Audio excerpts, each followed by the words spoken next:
In Surah Al-Mu'min, Allah subhanahu wa ta'ala says, this is chapter 23, verse number 12 to 14, وَلَقَدْ خَلَقْنَا الْإِنسَانَ مِنْ سُلَلَةٍ مِنْ طِينٍ ثُمَّ جَعَلْنَاهُ نُطْفَةً فِي قَرَارٍ مَكِينٍ ثُمَّ خَلَقْنَا النُّطْفَةَ عَلَقَةً فَخَلَقْنَا الْعَلَقَةَ مُضْغَةً فَخَلَقْنَا الْمُضْغَةَ عِظَامًا فَكَسَوْنَا الْعِظَامَ لَحْمًا ثُمَّ أَنشَأَ خَلَقًا آخَرَ فَتَبَارَكَ اللَّهُ أَحْسَنُ الْخَالِقِينَ. Which means we created man from an extract of clay. This is the first which has been part of evolution. Allah created first person or creation with the clay. Then we placed them in a drop of fluid, the nutfa, in a secure place. Then we made the drop into a clinging form, which is alaqa, stage of human embryo. Then we made that clinging form into a chewed up like lump, which is mudghah stage. Then we made out of that lump bones. Then we clothed and bones with the flesh. Then we brought them forth as another creation. This is a very important step in embryo development in the mother's womb, which was not known till this 19th century by the development of microscope and research. So blessed is Allah, the best of the Creator. These verses enumerate developmental stages: the mudghah, the seminal drop; alaqa, the clinging form likened to a leech and blood clot; and mudghah, a morsel-like lump; bones forming, then muscles and flesh covering the bones. Modern embryology has confirmed a remarkable similar sequence in human development, a fact only discovered with the microscope advances since in the science after the 7th century. In the 7th century, people have no means of observing embryo. As one embryologist noted, Arabs had no high-tech lab or study to abortion of the specimen to inform mankind about the phases of intrauterine life. It was not until the 19th century that scientists like Carl von Baer in 1820 established embryonic stages and the idea of development from a undifferentiated form. The invention of microscope in 17th century and advances in cell biology in 19th to 20th centuries finally allowed the observation of human embryo progression. This is Rasulullah in 6th century in Arabia, where there was no communication with the rest of the world. The most developed countries in those times were either the Roman in the Europe, or the Egyptian in the Africa, North Africa, or the people of Yemen were advanced, and then Indian subcontinent had much more advanced in Chinese civilization. Makkah and Medina, where Rasulullah was born and lived all of his life, these things were not even in the comprehension of discussion. So we need to understand this text when it was revealed, where people had such a limited knowledge in living and lifestyle, where other developed nations, even they did not have this knowledge till today. Till the 19th and 20th century, we are talking about this, which Quran spoke. Ibn Abbas radiallahu ta'ala was asked about certain of the Quranic verses to be explained. He said, if I'll explain you will deny Islam or Allah, because you cannot comprehend its intellectual level of the time. Today still humanity is in a very limited level of knowledge. And this is the blessing of Allah subhanahu wa ta'ala and the Nur and Rahmah Muhammad Rasulullah. Allah has sent with him as the light of the Nur of Islam and the Quran, that we Muslims were supposed to lead the nation, and we did that in a time.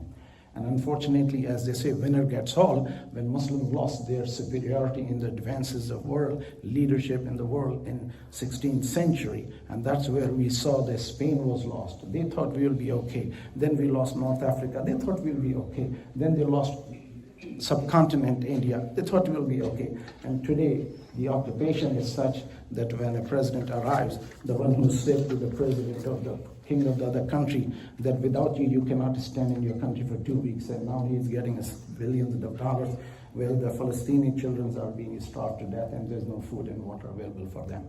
May Allah subhanahu wa ta'ala guide us. Very strong word I'm going to say. Land of Allah. People of the land have the right to the land. If America discovered oil belongs to the nation, not to the ruler. And these rulers who were imposed upon the millah and the shame on the Muslim Ummah entirely, they never stand up to their behavior. And they took this wealth of Allah and the Muslims nation and they dispose it on their own free will without even thinking what they're doing, what they're going to do with the money, which is not their own. And everybody's sitting that, okay, there's a peace in the country. There's no peace. There's the lava is always under the volcano. May Allah subhanahu wa ta'ala guide the mankind. The scientific fact in the Islamic text and the modern science, which I just mentioned, and there's something as a human body, as we know the human body, there's a very common sense talk I'm doing. And Nabi alayhi salatu wasalam, in his word, he mentioned, إِنَّهُ خَلَقَ كُلَّ إِنسَانٍ مِّن بَنِي آدَمَ عَلَى 60 مَفْصِلٍ, which means, verily every human being from the children of Adam has been created with 360 joints. This is medical science. Today it is confirmed, just now, 19th century. And we went on the exhort giving charity for each joint as a gratitude. How do we do that? The 5 times prayer. This hadith is recorded in Muslim 1007 in the authority of Aisha radiallahu anha, and similar report from Ibn Abbas appear as Al-Adab al-Mufrid, and it is authentic. I mean, this is new thing which we have put in Muslims on our own design, that this is authentic, this is unauthentic. Who is the purpose of proof of it? But that's how people like to believe. We doubt our own prophet's saying because a lot of people apparently have added some fabricated hadith. So in the historical circumstances, the number of 360 for human articulation appears in ancient literature, though not through the scientific dissection. For example, Chinese scholar in the 2nd century before Christ, Dong Zhengu, asserted man has 360 joints, which matched the number of days of the year because it was lunar calendar system. As part of mystical body cosmos analogy, in ancient India, the physician Charka, 2nd century, enumerated 360 bones by counting not just bones, but teeth, joints, and cartilages. These early references, however, are speculative or symbolic rather than empirical anatomy. Rasulullah said this is the joints. Joint is different than the bone. Bones, 2 bones, when they come together, become a joint. Or there are things. So this modern anatomy, it was only with advanced anatomical sciences and the precise count of the joints was confirmed today. And anatomists define a joint as a connection between bones, including fixed joint as well as like a skull, and there are tiny articulation joints which a human body have them. 360. Rasulullah was not an anatomist, not an embryologist, not a pathologist, that you would count how many joints in the baby and they develop to be mature and close to become a fixed joint. By that definition, the human body indeed has roughly 360 joints. When all the small articulations are counted, the exact count can vary between 250 to 350 in the adult due to the fusion. But 360 is often cited when including every tiny joint and cranial sutures. For example, Modern Anatomy refers from the Gray's Anatomy book, which is the common textbook of medicine, taught to every medical student, note on order to 360 joint in total. Does the hadith statement align closely with the finding of the contemporary anatomy, a fact only scientifically documented centuries after Prophet ﷺ was born? It was not until the development of a modern anatomical sciences, which is 18th and 19th century, that researchers systematically listed all joints. By the mid-19th century, Western anatomists had cataloged the body bones and articulation in details. The work, like Gray's Anatomy in 1858, implicitly confirmed that about 360 articulation exists in the human body. The hadith to the uterine wall, which is the alaqa, is being mentioned also in the Quran about human body and anatomy. This hadith, وَجَعَلْنَا مِنَ الْمَاءِ كُلَّ شَيْءٍ حَيٍّ أَفَلَا تُؤْمِنُونَ. This is another hadith where Allah subhanahu wa ta'ala's message in the Quran says that, and we made water everything living, will they not believe? These words are very profound and explaining a lot of detail which today humanity have come to know that water is the source of life, which was not proven in that time till then. Then Allah subhanahu wa ta'ala mentioned about the mountains as pegs, deep-rooted mountains. وَأَلَمْ نَجْعَلِ الْأَرْضَ مِهَادًا وَالْجِبَالَ أَوْتَادًا. And have we not made the earth a wide expanse and the mountain as a stakes or pegs buried into the ground? And the mountains are like autad, which means pegs or stakes, and the part of the tent, a peg driven into the ground. Another verse says God placed mountain and the earth like lest it shake, indicating the stabilizing. So Surah Al-Nahl, chapter 16, verse number 15. These kind of things, which were today discovered from the modern geology and geology science, were mentioned in the time where they did not know what mountain is. This is something so profound that it just makes you wonder if Rasulullah Sallallahu Alaihi Wasallam, if anybody has to get the Nobel Prize of all the discoveries and all the statements or all the theories, it should go to him rather than anybody else. So in the modern geology, 19th century, the geologists discovered the mountain indeed are deep-rooted and penetrate into the earth crust, like much as a tent peg as unseen into the underground. This concept was theorized in 1855 by Sir George Airy and others as they developed their theory of isostrate. The crustal balance measurement showed that the large mountain range like the Himalayas exert lower gravity than expected.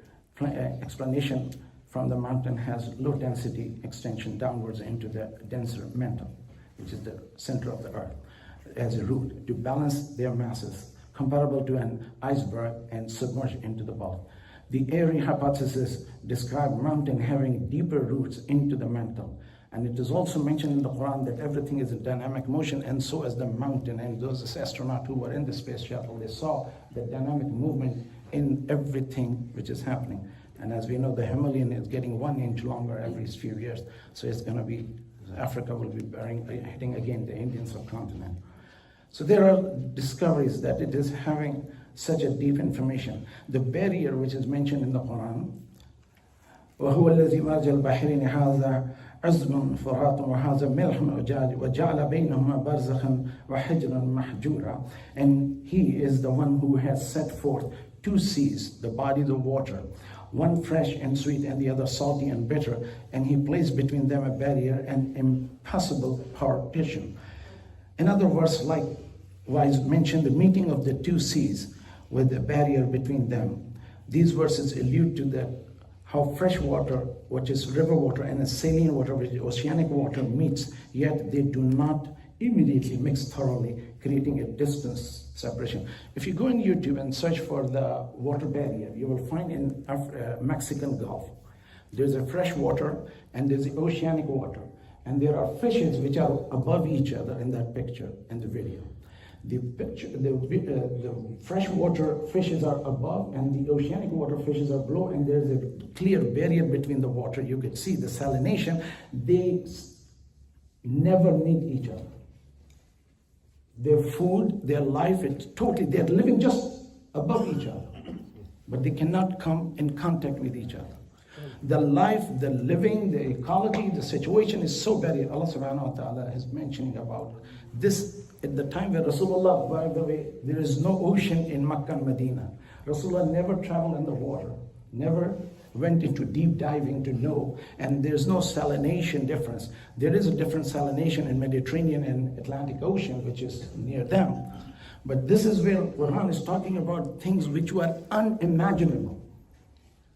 If we we still do not know till this was discovered by deep ocean science research, that there are difference in water salination and the quality of life and the total life appearance there. And if you take the salt fish into the fresh water and a freshwater fish into salt water, they will die, they will not survive. Yet for us it is not showing, and Quran is talking about a barrier between them, subhanallah. And this is where Allah subhanahu wa ta'ala has given us this. Quran is to be some book we need to reflect upon it, to read about it. Then there's Surah Al-Anbiya, which is chapter 21, verse 33.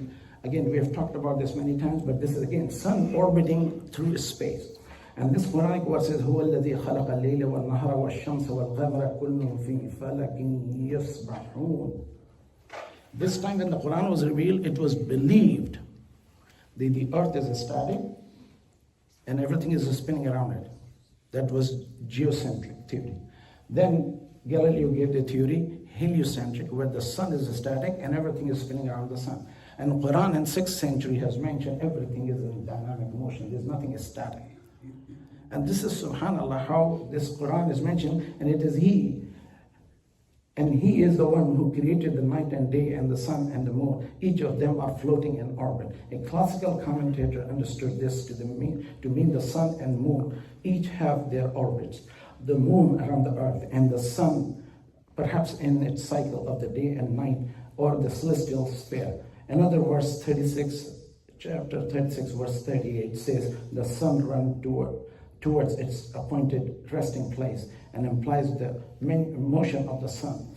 This modern in astronomy, it is now well established that the sun itself orbits the center of our Milky Way, which is galaxy which we live in, and there's the Andromeda galaxy next to us, what we know today, and they all are also in motion. This is another thing, that nothing is static and everything is in motion, which was incomprehensible. Ptolemy was the scientist of that time, who was 200 years before Isa a.s. was born. He was in Alexandria, Egypt, and he gave the theory of geocentric, and that was very much respected and believed. The unfortunate tragedy is, today Muslim scholars, I mean, this is not their domain, they should not talk about it. Yet they're saying the earth is static, and they give reference of Sheikh so-and-so, Sheikh Fulan and Fulan. Guys, stay in your domain. Teach people how to pray right. When you don't know about something, just shut up. But the problem is, we become owner of the heavens. I mean, the certain things we have to understand. We should say, okay, there's a possibility, I don't know, but this is what I understand. No, they don't say that. They are forcing. There was a YouTube note about it. There was a school in Pakistan, and I heard a scholar in Saudi and India and all those Muslim countries. There are a lot of YouTubers, scholars. So they are teaching children in the class. The science which says that the earth is in dynamic motion is lie. Earth is static and it's flat. I think this is not their domain. They should shut up. This is what's simple. And this is why a lot of people get disenchanted from religion. And this is not what you don't know. Just simply say, I don't know. What I understood from the such and such a scholar, and they are not Nabi, they are not prophet. The scholar could be wrong, because they believe in their spirituality so much that they think that they got a wahi or a revelation, and this is totally wrong concept. So may Allah subhanahu wa ta'ala guide us and not to get into. Now another ayah of the Quran which was so unbelievable, which is just recently discovered. Allah subhanahu wa ta'ala says in Surah Adhariyat, chapter 51, verse number 47, وَالسَّمَاءَ بَنَيْنَاهَا بِأَيْدٍ وَإِنَّا لَمُحْسِنُونَ. Up till recently, just last 10, 15, 20 years, it was not known to the mankind the universe is expanding, and it is expanding so fast that if we send a spaceship to find the edge of the earth, by the time they will reach, it will be expanded so much far that you cannot get it. So there's no way one can get to the end of the world. And dunya was zayyana sama dunya bi masabih. With dunya, which Quran talks about, is the one universe what we know. Allah says we have decked the star, the lower heaven with the stars. It is such profound wording of the Quran that we were supposed to research. And there was a time when 2/3 of the space, the stars and the galaxies were named by Muslim scientists. Timbuktu was a place where you have to go. You have to first learn 4 years of Arabic and master an Arabic language where many Arab would fail. And then they were taught to study the astronomy, and they have named the stars. And today we are the one who are just listening, and may Allah guide us. So Allah subhanahu wa ta'ala says in this verse, and the heavens, skies / universe, we built with might, and indeed we are expanding it. So al-musi'un connotes the expanding of it and making it larger. Allah subhanahu wa ta'ala is mentioning this word, and which is now discovered in 20th century with the Hubble scope. When they looked into it, they discovered, and then they labeled this thing from the Einstein, that his theory of expansion, he learned it from Muslim. Einstein, and I don't want to say this, people will be laughing at me that in Juma what he's doing. Newton, his teacher's teacher was a Muslim teacher, where he learned from it and gave him the knowledge of it, the calculation and all that. The Muslims were doing all those scientific research, and Turks were the one where he learned. He was a student of a Turkish school, came to England and taught Newton. And Newton came with this theory of gravity and all that, which is considered the greatest scientist of ever in human history. And as I mentioned, the deep ocean and dark and internal waves. In the deep ocean, there are waves, which is now discovered with the oceanic sciences. So, Surah An-Nur, chapter 24, verse number 40, Allah subhanahu wa ta'ala mentioned, or the disbelievers' deeds are like the darkness in the depth of ocean, covered by waves, above which are more waves, above which are cloud, the layer of darkness on one upon the another. If one stretches out his hand, he can hardly see it. And when you go beyond the depth of the ocean at 200 meters or so, it's dark, you cannot see anything. Rasulullah never did deep ocean diving. So if he made it up, then, and he never lived near ocean anyway. So all these verses of the Quran tells about the divinity of the Quranic revelation, and it is for us as a Muslim to have discovered, but we took it and we did the best what we could in the time. And as we know that the three ships when Columbus took, the three captains of those ships, Santa Maria, Pinta, or whatever name, they were owned by Muslims. And they have captured in the time of Isabella, and they used to navigate to bring them to South America. And there were 1,000 tribes in the mainland America. Cherokee tribes were Muslim, and there were cities or towns which were named after Mecca and Medina. It is historically documented fact about America, and people do not know about it. Nabi Sallallahu Alaihi Wasallam taught us about how to do the quarantine. Quran teaches us, and Muslim scholars used to do it. The guy named Maimonides, he was a Jew who became Muslim in Spain. When he moved to North Africa, he denied Islam. He said, I'm a Jew, I was forced to be Muslim. Case was filed against him that he is murtad. The judge ruled in his favor and said that because this man never believed, he was afraid of his life, so that's okay, he can be Jew. So he lived as a Jew, Maimonides. And he learned from Muslim, and he was a very great scholar. Interesting thing is, they had lost the language. The Hebrew language was totally obsolete and dead language. So what did he do? He learned Arabic. He was a scholar of Arabic language also. So he took the Arabic grammar and the root words and put it into the Jewish literature, and he made the Jewish language revived again from the Arabic. That's why there are so many similarities in Hebrew and Arabic. Actually, the revival of Hebrew happened from Arabic. This is history. I'm not making up. Go research yourself. So this is what is a heritage of Islam and Muslim, and humanity will come to realize the truth of Islam. It's only they malign the Muslims, and we ourselves do not remember most of it. So may Allah subhanahu wa ta'ala guide us. Very interesting, a recent study came out that they found that mostly when you learn a language, the left side of the human brain become active. But when you learn Arabic, both sides of the brain become active. Arabic language is the only language in human history which has most letters and words, and which is most comprehensive. There's no language have that many words in its vocabulary, and the French is, I think, 35. Arabic has more than 150,000 words in it. So if we learn Arabic, it will improve our brain. It will make our brain sharper, and it uses the book, because this right brain has a job, left brain has a job. And when you memorize Quran, this is found out, this is research, and this is again, I have time is limited. Inshallah, next time if I had a chance to talk about it. The scientific study have proven people who have a stroke, who have developed dementia, to prevent dementia, which is a big and major disease for every 60 and 50-year-old today, Quranic recitation and memorization. People who develop even had a stroke, they can still read Quran. They cannot speak, but they can read Quran. This is science. This is not a joke. So may Allah subhanahu wa ta'ala give us the hikmah and wisdom to understand, and open our hearts to our own Quran. This Quran is for us, not for those who are researching. Many of the research are done by non-Muslims. You know, there's a group of Muslims who says, do not do zikr loud, this is bid'ah.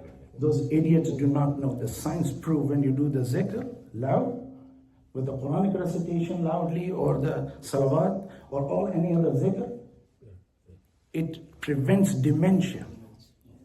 The brain cell become active.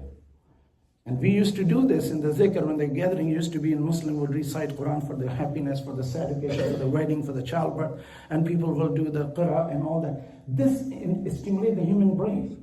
And it activates the alpha wave and gamma wave in the brain, which cause the sakina, the sukoon, the calm and tranquility, compared to the other waves, which is beta wave, which is the stress and anxiety when you listen to the music of the rock and pop music or the literature of the atheists. When you read them or listen to them, it affects that. The anxiety is calmed down. And often we find when we are reading Quran, we fall asleep. Why? Because the alpha wave take over.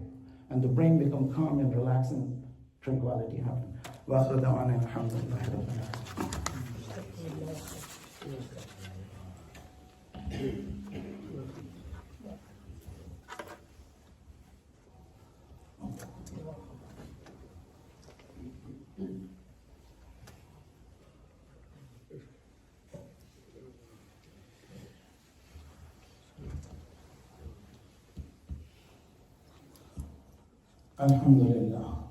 الحمد لله نحمده ونستعينه ونستغفره ونؤمن به ونتوكل عليه ونعوذ بالله من شرور انفسنا ومن سيئات اعمالنا من يهده الله فلا مضل له ومن يضلل فلا هادي له ونشهد ان لا اله الا الله وحده لا شريك له ونشهد ان سيدنا ومولانا محمدا عبده ورسوله ارسله بالحق بشيرا ونذيرا بين يدي الساعه من يطع الله ورسوله فقد رشد ومن يعصهم فانه لا يضر الا نفسه ولا يضر الله شيئا. أعوذ بالله من الشيطان الرجيم.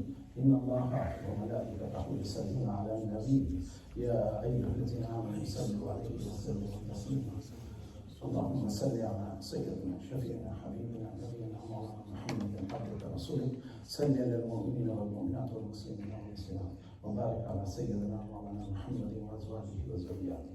قال النبي صلى الله عليه وسلم أرحم أمتي بأمتي أبو بكر وأشهدهم في أمر الله الأمر واصدقهم حيان عثمان وأغناهم علي وفاطمة سيدة نساء أهل الجنة والحسن وحسان سيد شباب أهل الجنة وحمزة رسول الله وأسد رسوله رضوان الله تعالى عليهم أجمعين. اللهم اغفر لبعض ولده مغفرة ظاهرة وباطنة. الله في أصحابه لا تتخذوا من بعد غدا فمن أحبهم فبحب أحبهم ومن أبغضهم فببغض أبغضهم ثم الذي غني ثم الذين يلونهم ثم الذين يلونهم. إن الله يأمر بالعدل والإحسان وإيتاء ذي القربى وينهى عن الفحشاء والمنكر والبغي يعظكم لعلكم تذكرون. فاذكروا الله يذكركم ويستغفر لكم ولذكر الله تعالى أعلى وجل وتمام وعظيم. أقم الصلاة يا إخوان.